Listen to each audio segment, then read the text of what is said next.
The George Brassey podcast is made possible with funding provided from Brassey Global Strategies, LLC, a leading political consulting, public policy, government affairs, and research firm. Are you interested in running for elected office? Need advice? Call or email George, 708-769-5015. Brassey Global Strategies 1@gmail.com. Don't let a DUI charge ruin your life. Get a professional and confidential evaluation from our experienced team at True Heights Treatment. Our evaluations are accepted by the majority of courts in the state of Illinois and provide a comprehensive assessment of your substance use patterns and potential treatment needs. Get the help you need today and start your path to a brighter future. Contact us now to schedule your evaluation at 708-248-7039 or at thtdui.com. Hey, everybody. I'm so glad to welcome back return guest Dr. Matt Glowiak to the podcast. Matt came on the podcast way back in February of 2021 in episode 10, where we got into a lot of discussions about the pandemic and some of the social unrest around the time. But I know a lot's changed in your life in the last 2 years, Matt. So how have you been? Oh, I've been well, thank you. I really appreciate that. Been busy with life. A lot has shifted since the beginning of the pandemic in 2020. I've been teaching remotely with Southern New Hampshire University as well as Yorkville University. I do a lot of writing with Choosing Therapy. Published a few books, one of which is a motivational self-help book on finding your callings, a couple children's books I wrote based off my experience with my children and such, T-ball coaching, balancing work life and family. But the most recent change has been that of running for a village trustee in my hometown of Bolingbrook, Illinois. So a lot of really exciting things have been going on. It's been a really fantastic experience, and I'm really loving getting back out there again now that things have eased up with the physical distancing from COVID and being able to meet new people, support groups of people, and just doing what I love most. It's been really exciting. Matt, tell the listeners a little bit about your personal history with the Village of Bolingbrook.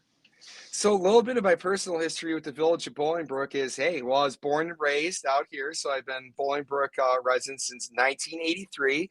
Well, I actually lived here in my hometown even throughout my undergrad years. I would come back in the winter and summer breaks from University of Illinois in Champaign-Urbana.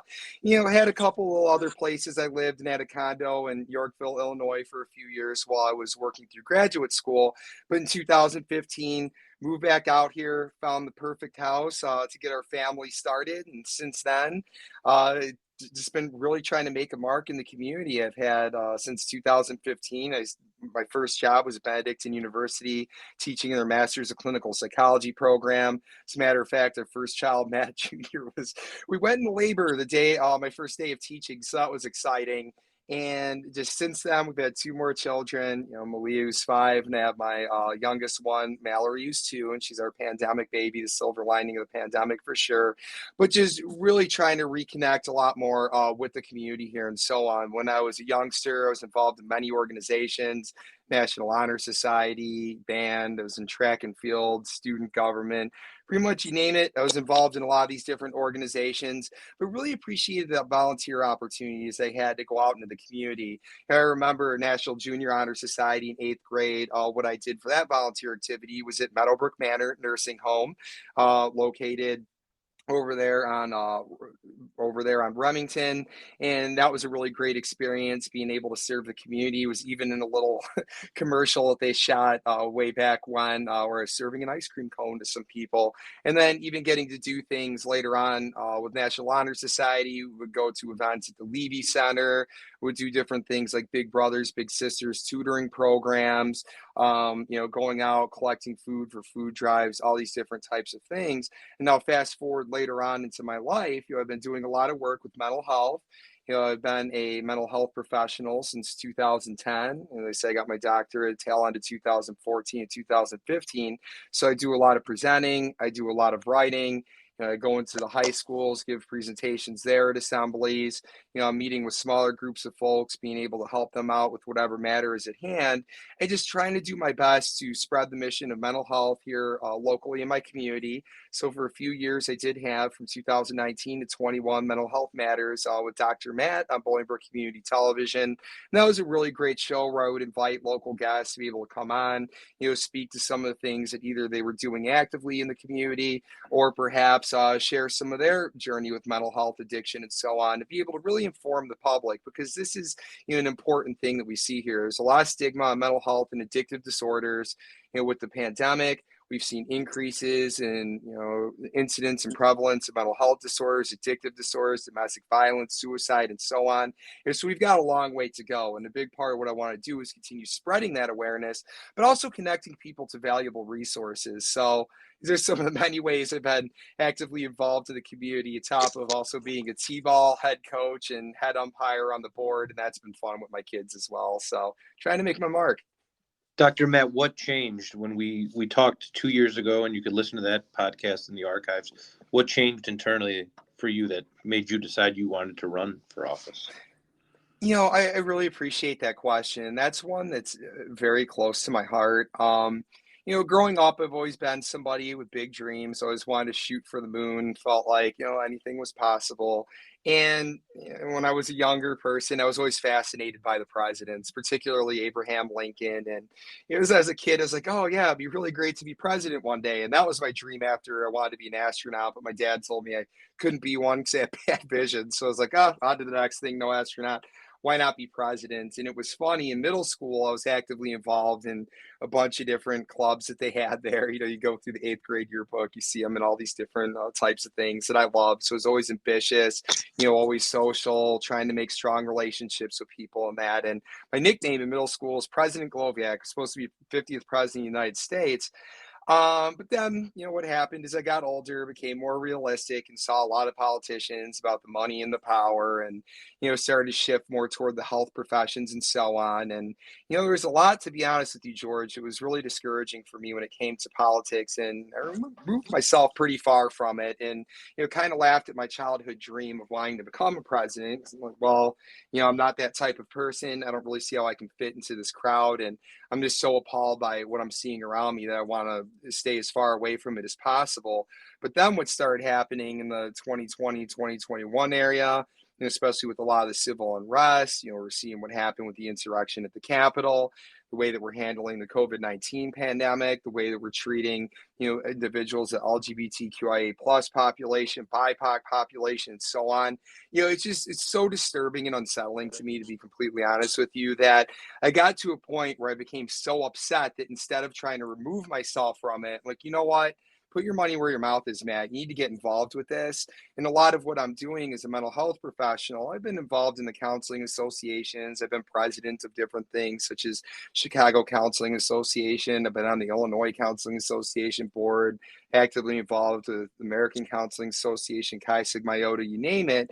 And a lot of it is similar to what we do in politics. And I'm thinking, okay, if I'm going to throw myself into the fire, working with colleagues and other people in the field, I really should take it to home, because home is where the heart is, and begin using my talents, using my passion, my interests, and so on, to be able to connect people to things that they really need and can benefit from, and so on. So that's really how it ended up coming together. It was my dream as a youngster. Then I became appalled and tried to remove myself as far as possible. And then I became literally disgusted and said I have to do something. And boom, here I am. And I feel very fortunate that along the way, too, really made some great connections with people. And I found those, such as my running mate, Sheldon Watts, who's currently trustee at the Village of Bolingbrook, who do share similar mission and values, who are there for the right reasons, who do want to make a difference, and who actively listen to what is being said and come up with intelligible responses, but not only intelligible responses, but follow through in meaningful ways. And that makes all the difference. It's something I'm so proud to be a part of. Matt, what have you learned about the Village since you've been a candidate on the campaign trail that you didn't know before? There's quite a bit that I've learned about the Village along the campaign trail. And, I do want to preface what I'm going to say with, I wouldn't live in the village of Bolingbrook if I didn't think it was a great place to live. I mean, let's get that straight first and foremost. Growing up, there was the entire motto, Bolingbrook, a place to grow. And I remember you were a very young community that was up and coming. And I remember even being in, Cub Scouts in elementary school, and we put together this Bolingbrook rap. And I remember there was this part where we were talking about all the things the community had to offer. And we were singing about a police station and fire station and, little types of things that we had that were like our town hall and different community services, there wasn't all that much. I remember in Bolingbrook, there's a Kmart and then Menards came in, there were a few restaurants, Family Square was the big one at the time. And, over the years, the town just expanded to something substantial. We've got the Promenade Mall now. We've got all these local businesses and major businesses as well. We've got our corporate area. Our community has grown to over 75,000 residents. It just really impressed me, and the diversity has been something that I've really appreciated, especially growing up, because a lot of the things that people face, I didn't see when I was growing up. So very sheltered, and that was a major slap in the face as I got older and learned the reality of the world. But fast forward to where we're at now, again, I was happy in 2015. We're starting our family. I wanted to move into this community because I thought it was great. But aside from all of that, there are some of the things I'm learning as I'm going along the campaign, that some voices are not being heard right now. We're going to different types of events, people are showing up, doing social media posts, taking pictures, introducing themselves, but not always having that follow through piece, or having sensitivity in the interpersonal communication while you're working with diverse groups of people, and ensuring that their voice is appropriately heard, that we are addressing them according to the way they want to be addressed, that we are meeting those needs. Because as I said, the mental health needs of the community, of our nation, of the world, that's an everybody type of issue. We all vary in mental health, various points in our life. We have more challenging or less challenging types of times, and this is something that is a major need in the community. And it's funny because as I've been doing some of the door knocking, introducing myself at different places and so on, there's been a big shift. I felt like years ago, when I would introduce myself as a mental health guy, people would be like, hey, don't analyze me, man, and try to run away, didn't want to talk to me. I'd go to different community fairs, whether it was local or outside of this town, and you'd have the mental health table. People were reluctant to stop by. Maybe they'd grab a flyer and run away. But now, right now, when I say I'm the mental health guy, it opens up the conversation. I may introduce myself as somebody who's running for village trustee, and they're like, oh, I'm not interested in politics and so on. I'm like, well, can I have just give me 30 seconds, please, to share a little bit about what I do? And then I do, and that opens up the conversation. Wow, how great would it be to have somebody who actually understands people, somebody who's connected to people, to be able to support us in these very meaningful ways. And there's a lot of need out there. There's a lack of resources. There's a lack of connection to the resources, even to the ones that are readily available. So I'm seeing that we need to put things in front of people a lot better. We really do need to consider where were spending tax dollars and so on. I think Bolingbrook does a really good job with it overall, but there are certainly some things that we could do to reallocate to be able to be more supportive to the community needs that we see here. I really, want to see us expand the food pantries, and know that there's been talk about bringing one to the local community and so on. And, just really being able to push that support out even further to people. And, even speaking, I remember I was speaking, in a retirement community, and they were sharing some of their concerns and being, senior citizens and so on, and feeling, a bit left out. I know that we do have different local services. We've got the Levy Center, and we really do try to outreach. But they would even say, yeah, we're supposed to get these care packs that we didn't ultimately receive, or, there's certain services. I was going to one place, I was speaking to one man, and he was talking about like the library. We've got one of the best libraries there are, but the hours end at 6 o'clock on the weekend, and the kids don't have anywhere to be. They have tests to study for and so on, those types of things. So just trying to work on accessibility a little bit better. but also responding to some of the stuff, because I have heard from some discriminatory types of remarks that they've heard from other people, which really broke my heart. I've heard a lot of, yeah, people are saying they're supporting us and they're, promoting our flyer and so on, but then nobody's attending our event. These types of things I really think that we could work on a lot better as a community. And I think part of it is going to really be tackling these issues head on, talking about mental health, talking about addiction head on, talking about diversity, equity, and inclusion head on. Not saying that we're going to do something about it, not sweeping it under the table, but having that difficult conversation about what it is like to be, a white male of privilege, trying to support individuals in an allied type of capacity. These are difficult conversations, and what goes into it is also difficult dedication. And this is the type of stuff I really want to commit myself to. And I think a big area that we could do a lot better. I'll say that. Matt, you and Trustee Watts have some opposition. Can you talk about why the voters should pick your group as opposed to the current opposition?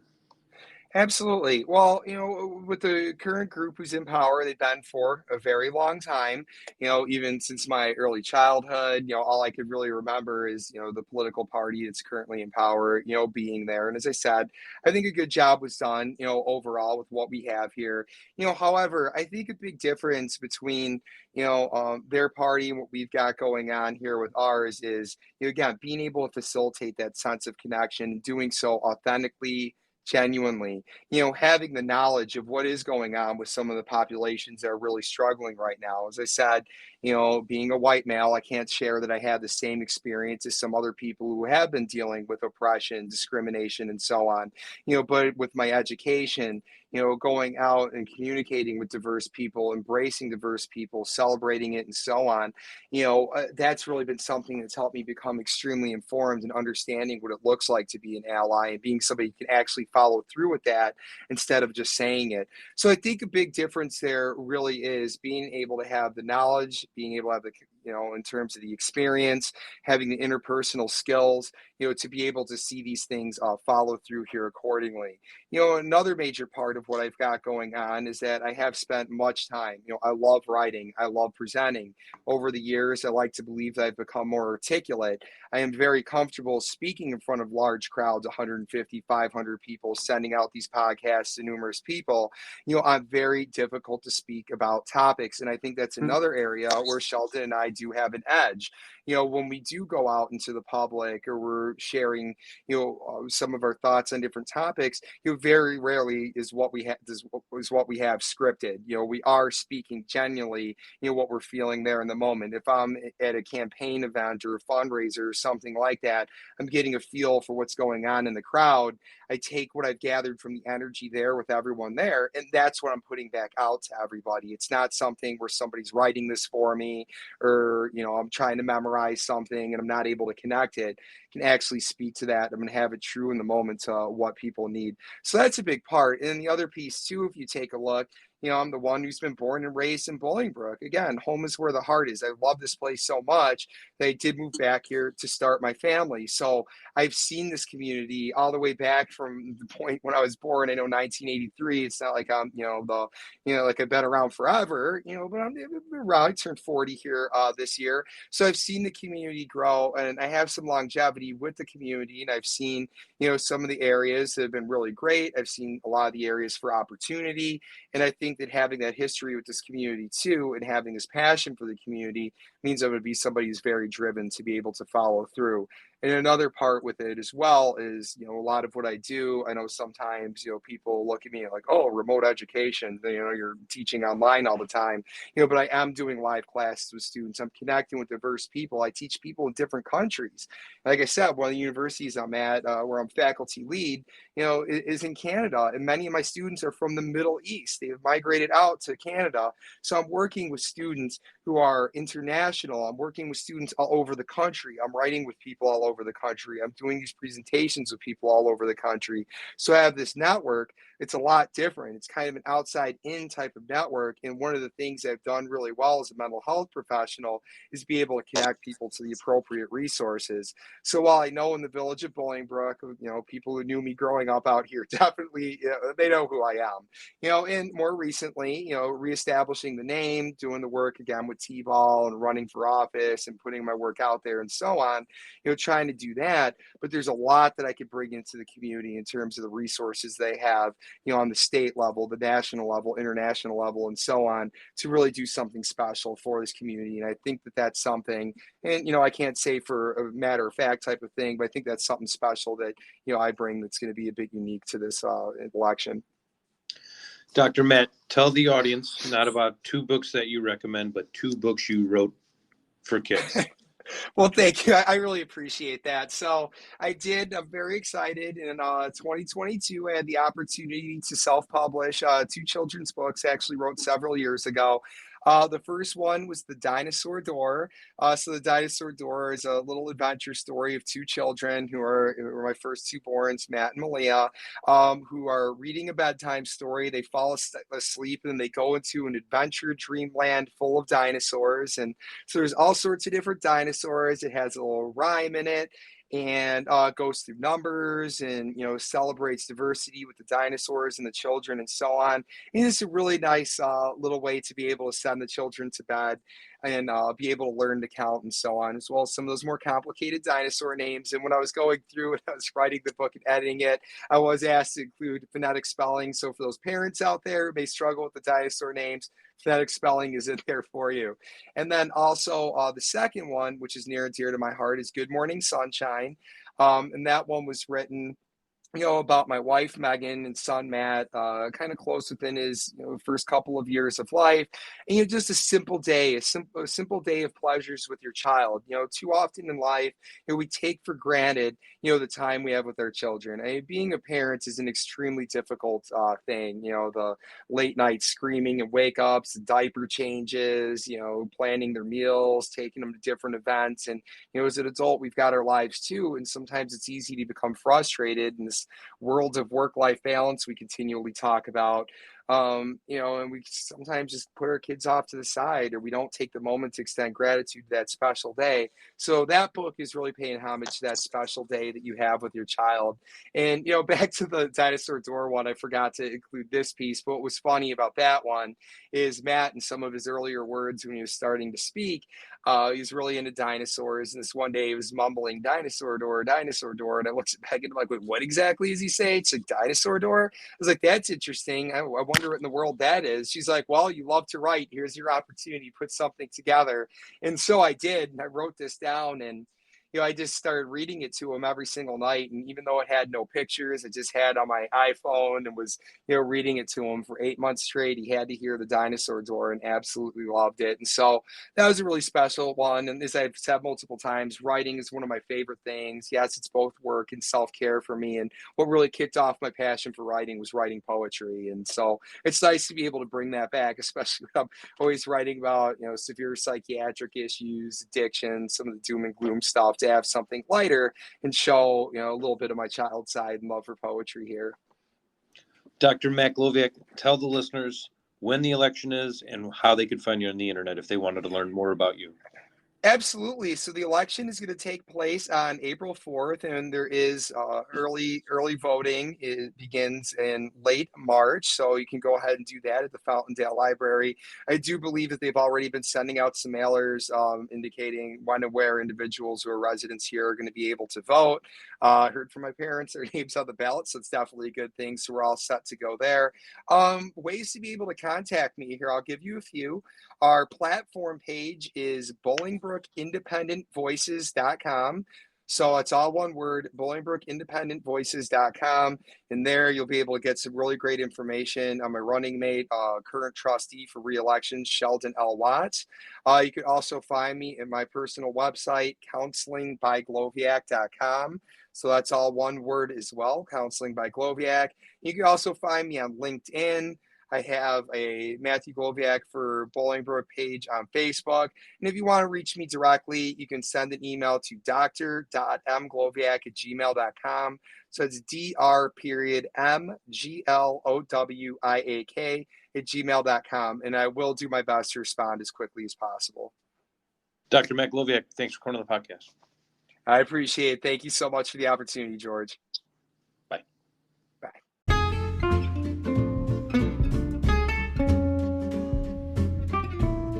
Need more George? Like his pages on Facebook. Friends of George Brassey PAC, Fifth Ward Business Alliance, Chicago Heights Bicycle and Pedestrian Resource Center, and the George Brassey Podcast.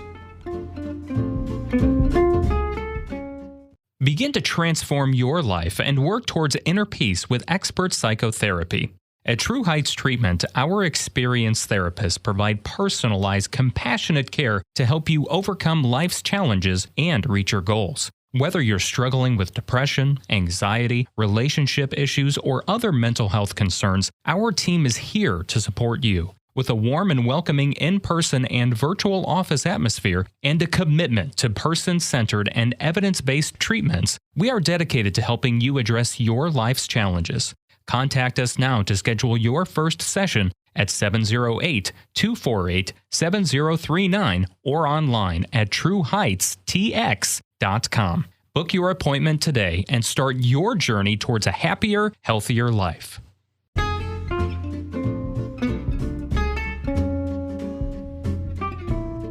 Need more George? Like his pages on Facebook. Friends of George Brassey PAC, Fifth Ward Business Alliance, Chicago Heights Bicycle and Pedestrian Resource Center, and the George Brassey Podcast.